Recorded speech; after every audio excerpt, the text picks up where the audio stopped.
Audio Jungle. Halo teman-teman, terima kasih ya sudah kembali lagi ke video kita. Dan untuk yang baru, terima kasih sudah ngeklik video kita. Hari ini kita mau kembali membawakan sebuah cerita. Ceritanya apa tuh? Ini adalah sebuah cerita yang kita dapat dari orang yang benar-benar kita kenal. Dan orangnya sendiri waktu itu berapa minggu yang lalu ya kayaknya. Karena konflik, tiba-tiba tuh kayak mantannya tuh nge-reach out dia kan. Terus ya dia ceritalah sama kita karena bingung dengan decision-nya apa berikutnya kayak gitu. Ya, dan kita udah minta izin sama orang yang bersangkutan.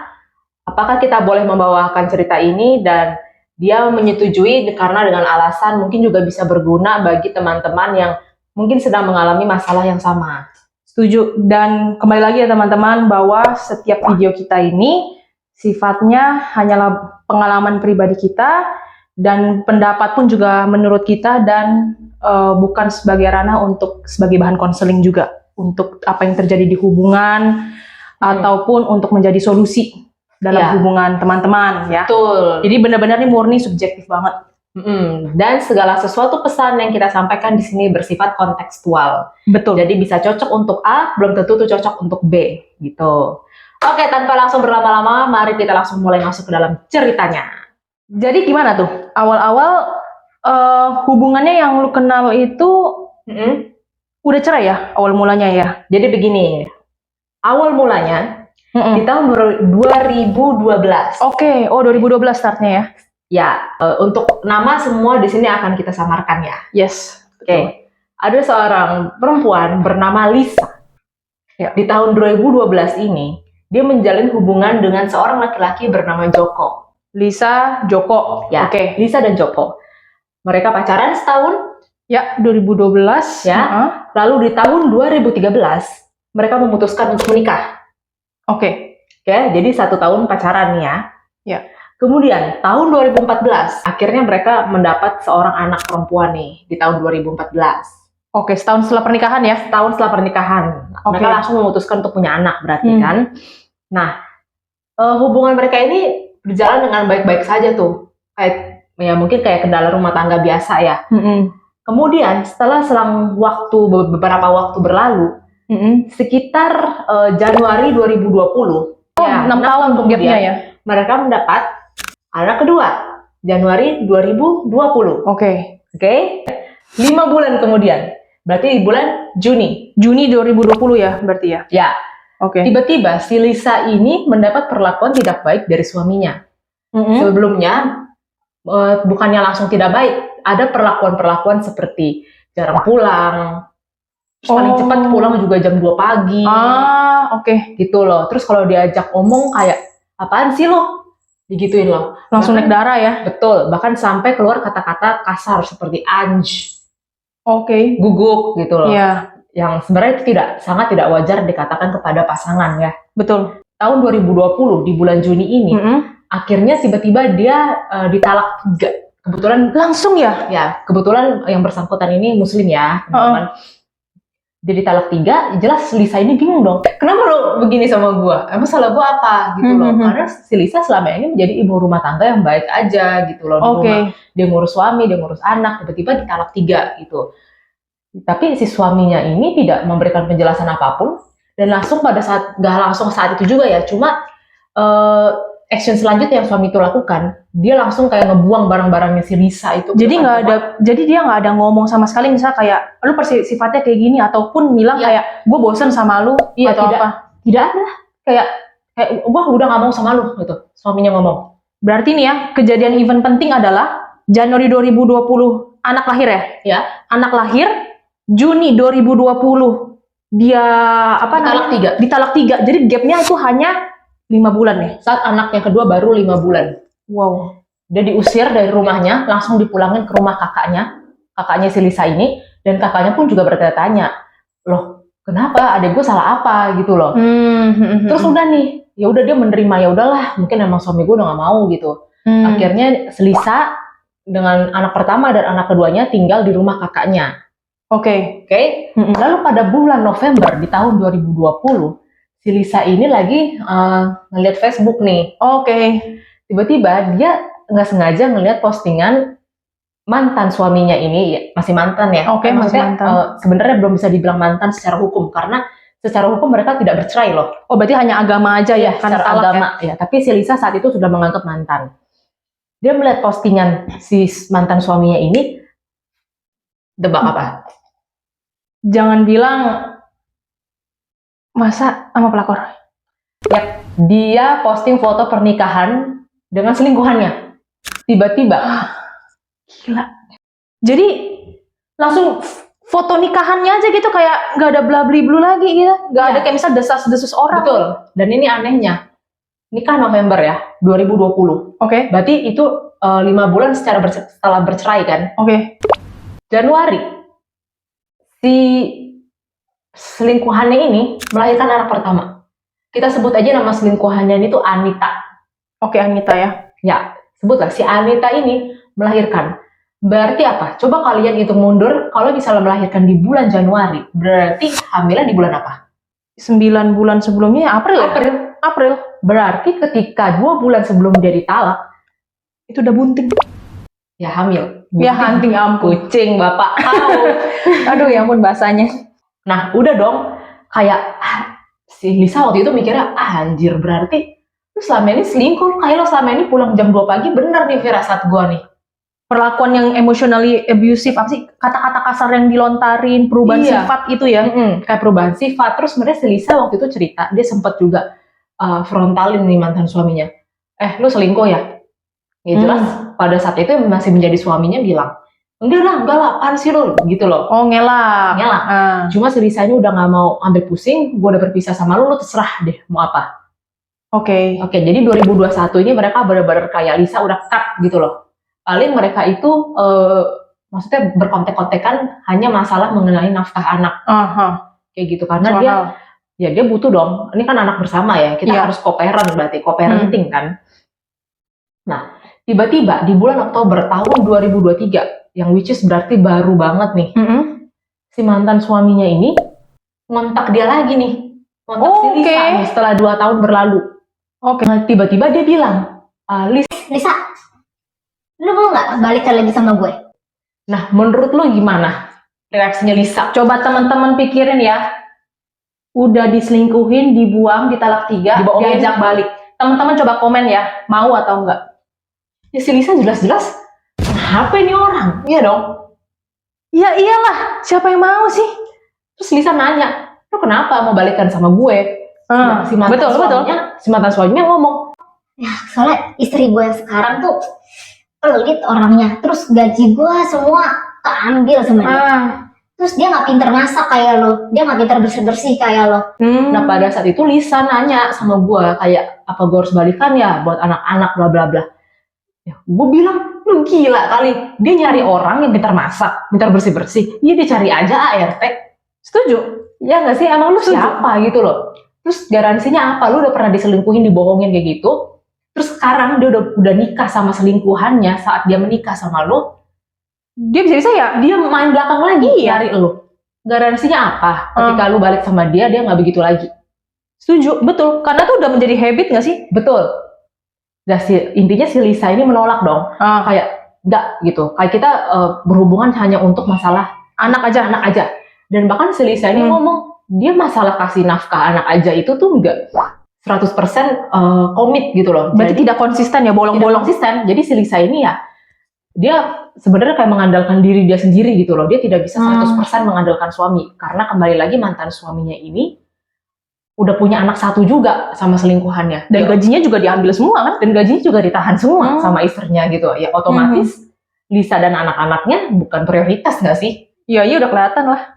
Setelah ditolak sama Lisa, tiba-tiba di bulan Januari 2024, si mantan suaminya ini mungkin nggak tahu ya harus cerita sama siapa lagi. Dia hubungin Lisa lagi dan dia cerita kalau dia ketahuan selingkuh dengan seorang wanita lain yang kita sebut saja namanya Betty. Jadi tiba-tiba muncul lagi deh guys. 2 kali. Tiba-tiba. Barusan gue bilang kan. Garansinya apa kalau pernah selingkuh nggak selingkuh lagi. Muncul seorang wanita bernama Betty. Jadi siapa Betty ini? Betty ini adalah seorang istri yang menjalin hubungan dengan mantan suaminya si Lisa ini yang namanya Joko. Kita anggap ya mantan suami Lisa namanya Joko. Ya, namanya Joko. Misalnya Joko. Dan mereka itu selingkuh diam-diam di balik pasangan masing-masing. Hanya untuk alasan memuaskan nafsu saja.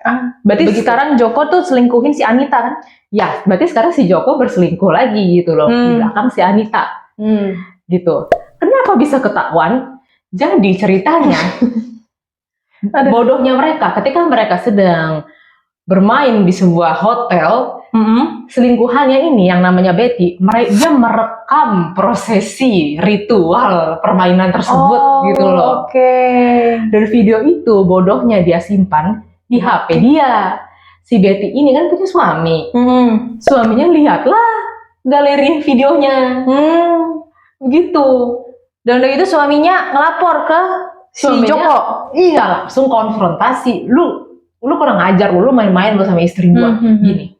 Dan gilanya suaminya si Betty ini mungkin karena dendam dan udah marah banget. Dia kasih tunjuklah video sure ini ke teman-temannya, ke circle-nya, ke grup WA-nya, bla bla. Dan sampailah video ini ke istrinya si Joko, yaitu Anita. Astaga. Ketahuanlah sudah semuanya, teman-teman, gitu. Dan akibatnya apa tuh? Dan akibatnya si Anita ini minta cerai lah. Oke. Dengan Anita. Joko. Iya, dengan 2 tahun usia 2 tahun pernikahan itu, 2 tahun pernikahan itu dia minta cerai sama Joko. Joko tidak mau dong. Kayak ya mungkin kalau menurut gue ya, kalau motif dia mencari pasangan yang jago masak, jago bersih-bersih, mungkin nggak ada yang ngurusin dia lagi, nggak ada lagi yang mau jadi emaknya gitu kali ya. Panik lah pasti, nggak ada yang bisa ngurusin dia. Iya, jadi si Joko ini ceritalah sama si Lisa, yang mantan istrinya saat yang kenal kita ini loh, kayak gitu. Akhirnya karena bingung, gilanya si Joko ini pergi berdukun. Aduh. Ini gila sih, ini mess up banget sih ya. Kalau yang dengar cerita dari yang maksudnya terlibat langsung sama si Lisa ini tuh kayak hidup lo bener-bener telenovela banget, gila. Jadi kenapa si Joko ini ke dukun? Dia untuk menjampe-jampe si Anita supaya nggak ninggalin dia gitu. Dan bener sih istrinya setelah dijampe-jampe ini nggak minta cerai lagi. Lupa aja gitu ya? Si Anita ini lupa aja gitu, kayak berjalan seperti biasa. Nah, yang menjadi permasalahan itu adalah dari sisi Betty dan suaminya. Oke, Betty sama suami. Ternyata guys, Betty hamil. Anak Joko Gitu. Ternyata permainannya tidak aman. Ya. Nah, suaminya ini kesel, suami Betty kesel, dia ceraikan Betty dan dia menuntut Joko untuk bertanggung jawab atas anak ini karena suaminya tidak mau lagi bertanggung jawab apapun yang berurusan dengan Betty. Mess up sekali. Mess up banget. Mess up sekali. Dan ya tanpa mengecilkan penghasilan siapapun, Joko ini penghasilan tidak mencapai 2 digit ya guys ya, tapi pasangannya ada banyak sekali gitu dan tanggungannya ada banyak sekali. Jadi dia pun pusing bagaimana menghidupi sana sini gitu. Belum lagi tuntutannya saat ini gitu. Nah, si Lisa ini yang merasa kayak, aduh gila, ini mantan suami gua yang bahkan belum cerai resmi secara hukum, itu ribet banget. Akhirnya Lisa ini memutuskan untuk mengajukan gugatan cerai. Ya, nanti baru rencana dia akan segera ajukan dalam waktu dekat karena dia ini udah terlalu mengganggu kehidupan pribadi gitu. Karena secara hukum dia pun masih istrinya si Joko kan. Kayak dia mau ngambil keputusan apapun ke depannya pasti akan mempengaruhi gitu. Karena ada si Joko ini. Dan dia juga kayak, udahlah, gue bisa kok ngidupin anak gue sendiri tanpa Joko. Toh selama ini Joko juga gak berkomitmen banget. Iya. Iyalah pasti. Iya. Dan setelah itu Lisa ada update apa lagi nggak yang terbaru atau terakhir ya udah dia mau memberikan gugatan cerai ke pengadilan. Dia mau mengajukan gugatan. Itu pun setelah diskusi sama kita kan, kayak harus gimana gitu ya. Sementara kanan kirinya Lisa itu bilang, udahlah kamu balik lagi aja ke Joko demi anak-anak. Dan kita adalah satu-satunya yang mengatakan jangan pernah kembali ke pasangan toksik hanya karena alasan anak-anak. Gitu loh. Iya, benar-benar. Gitu. Karena kayak kalau menurut pandangan gue ya, bukan hubungan. Ya mungkin saya bilangin hubungan toksik ya. Hubungan toksik kan tuh sebenarnya toksik kan sendiri kan diverse banget ya maknanya ya. Bisa jadi hubungan toksik ya lu orang yang healthy dua-duanya, tapi mungkin ada perlakuan yang bagaimana bisa membuat tuh menjadi toksik hubungannya, atau memang dari awal 2 orang toksik ini bergabung menjadi satu jadi keruh banget gitu. Iya, betul. Jadi kasus Lisa ini masih ongoing dan gue berharap, gue mendoakan yang terbaik buat Lisa, semoga dilancarkan dan segera mendapat mendapat jalan keluar dari masalahnya dan dijauhkan dari orang-orang toksik seperti Joko gitu ya. Teman-teman minta doanya ya untuk Lisa, semoga Lisa juga bisa lancar-lancar ya. Ya, dan buat Joko, lu tobat deh buruan. Lu Tanggung jawab Joko, lu tobat Joko gitu. Jadi banyak banget yang bisa kita petik sih dari kasus kali ini, kayak terutama kenapa sih orang bilang karma? Menurut tuh yang Joko alamin ini karma nggak? Menurut gue yang dialamin sama Joko ini sih karma ya. Kita kutip karma. Kenapa gue bilang dalam hal kutip? Karena mungkin karma sebagian banyak orang menganggapnya itu adalah hal yang berbau spiritual ya. Dari yang memberikan adalah dari yang di atas ke bawah. Tapi karma ini sebenarnya menurut gue tuh bisa kayak ditelaah secara ilmu pengetahuan, secara psikologi dan ilmu pengetahuan. Iya. Kenapa? Karena begini, misal kita dalam hubungan toksik, pasti kalau hubungan toksik ada apa? Ada yang namanya pelaku sebagai abuser kita sebut, atau ada yang namanya victim yang kita sebut sebagai korban. Betul. Nah, dalam kasusnya Lisa dan Joko ya, kita bisa ngeliat bahwa Lisa ini adalah korban, Joko ini adalah pelaku. Ya. Nah, ketika terjadinya rantai antara korban dan pelaku ini, kita tidak menyadari sepenuhnya apa yang sebenarnya terjadi dalam hubungan ini. Kita cuma bilang, oh ya toksik, udah gue mau keluar. Gak bisa segampang itu. Karena yang menciptakan hubungan toksik itu siapa? Kita lagi kan? Lingkaran itu sebenarnya kalau kayak kata JCT itu seperti infinite, tau nggak? Lingkaran 8 tapi kayak kebalik. Jadi misalnya dari kita memperlakukan orang seperti apa, oh reaksinya seperti ini. Nah, jadi dia akan mendapatkan persepsi dan dia akan melakukan yang sama lagi ke kita. Dan toksik itu kan berulang sampai kita tidak menyadarinya kan? Iya nggak sih? Dan mungkin di kasusnya si Joko ini kenapa gue bisa bilang karma? Dia mungkin selesai nih hubungannya sama si Lisa sebelumnya. Nah, sekarang ada si Joko dengan Anita. Mereka bersatu nih. Berarti dua orang yang hubungan awalnya itu dari perselingkuhan ya. Dua-duanya sama-sama sebenarnya adalah pelaku ya. Iya. Atau sebenarnya kita juga nggak tahu sih sebenarnya Anita nih korban ditipu atau gimana, kita nggak tahu. Tapi ini dua-duanya adalah sama-sama pelaku. Nah, karena kita melihat adanya hal yang familiar ya, sama-sama dalam hubungan perselingkuhan itu, tanpa disadari sekarang Joko yang melakukan hal yang sama lagi gitu loh. Di bawah alam sadarnya, oh selingkuh ini adalah hal yang biasa nih gue. Oke, gue akan masuk lagi ke hubungan, gue selingkuh lagi dengan orang lain. Iya. Dan sekarang akibatnya karena mungkin dia selingkuh ini, sekarang dia menjadi sisi, gue bilang pertamanya adalah abuser, tapi sekarang dia menjadi victim karena dia harus menanggung apa yang dia tabur. Gitu. Iya. Jadi itu adalah sesuatu ilmu saintifik di balik karma ya. Kenapa lu bisa mendapat kesialan ya? Karena lu terus-terus melakukan hal buruk gitu loh. Jadi lu menarik, otak lu kan magnet, ya lu menarik hal-hal buruk akibatnya. Betul. Seperti itu. Betul. Dan sebenarnya bisa jadi gini, apakah yang menjadi victim itu tidak bisa menjadi abuser, atau maksudnya yang korban tidak bisa menjadi pelaku? Oh bisa banget. Contohnya ya, mereka sama-sama sadar ya. Mereka sama-sama sadar, oh pasangan gue selingkuh dari gue. Oh kalau kayak gitu, apa salahnya gue selingkuh? Iya. Banyak kan ada yang bilang kayak gitu kan? Banyak. Berarti lu dengan sadar, oh ya gue mau selingkuh. Berarti di hubungan dia dari yang sebelumnya ini ke orang lain, dia menjadi abuser. Dan itu pola kalau misalnya kita tidak sadari sebelum kita masuk ke tahap relationship yang berikutnya, itu akan berulang. Tapi manifestasinya aja yang berbeda.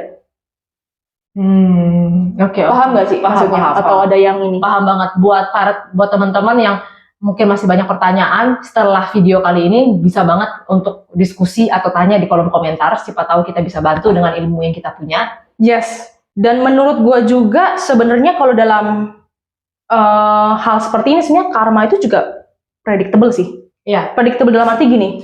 Bisa diprediksikan.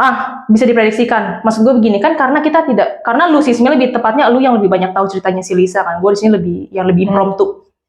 Jadi gini, orang yang tabiatnya misalnya selingkuh, pasti sebenarnya tuh udah ada cikal bakalnya gitu loh. Kelihatan gitu loh gejala-gejala simptomnya itu. Ya, gejala-gejalanya itu sebenarnya sudah bisa kelihatan. Dari mana? Misalnya kayak ada hal yang dia tahu ada masalah, tapi dia berusaha untuk avoid. Ya, Dia untuk hindari. betul. Bener. Ini yang gue perhatiin ya. Orang yang suka selingkuh itu biasanya adalah orang yang suka melarikan diri dari masalah. Melarikan diri dari masalah. Bener banget, itu tuh gejala nomor 1 yang banyak yang nggak Salah sadar. satu ya, salah satu. Dan gejala-gejala ini pada awal hubungan kita sering menjustifikasinya apa? Ya, kita bilang, oh ya dia lagi banyak urusan, dia lagi banyak masalah kali ya. Ya, Nanti aja lah kita ngomongin. Tapi teman-teman lihat juga nih kontekstual ya. Kita ngomong gini kalau misalnya memang lagi stres atau apa, mungkin ya benar. Dia avoid seperti itu. Tapi kalau misalnya apa-apa, entar dulu, udah nggak usah ngomongin, atau enggak kayak masalah ngegantung gitu aja. Betul. Itu yang disebut dengan avoid konflik. Ketika dia benar-benar tidak mau menyelesaikan konflik itu. Dan sebenarnya kita sudah tahu nih dari awal hubungan, tapi kita berusaha untuk mendina itu apa ya? Menyangkal akan red flags. Begitu sih menurut gua. Kayak hal-hal yang sebenarnya kita sangkal, kita bilang enggak nanti dia juga pasti berubah. Iya, betul. Dan penting banget yang seperti kayak lu pernah bilang sama gua, always check his story with history. Oh ya, always check the history with his story. Bahasa Indonesianya, selalu cek history itu sejarah, atau maksud yang mau gue bilang itu adalah pola perilaku di masa lalu dengan ceritanya dia. Iya. Karena kenapa gue bilang kayak gitu?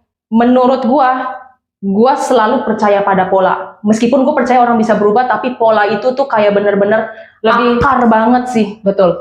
Dia bisa jadi bermulut manis, aku menjanjikan kamu ini, aku ntar akan begini, aku akan begitu.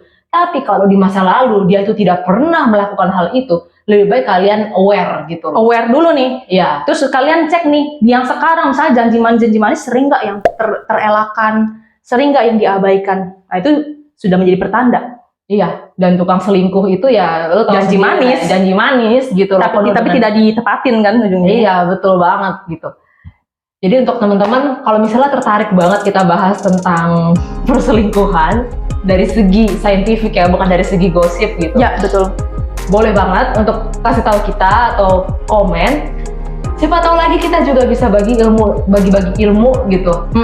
Dan bisa memberikan teman-teman pencerahan, terutama teman-teman yang mungkin lagi dalam toxic relationship atau lagi kayak raba-raba, dia jahat nggak ya, dia baik nggak ya, gitu. Atau kalian juga boleh tulis di kolom komentar mau topik apa berikutnya yang kita diskusiin, tulis aja.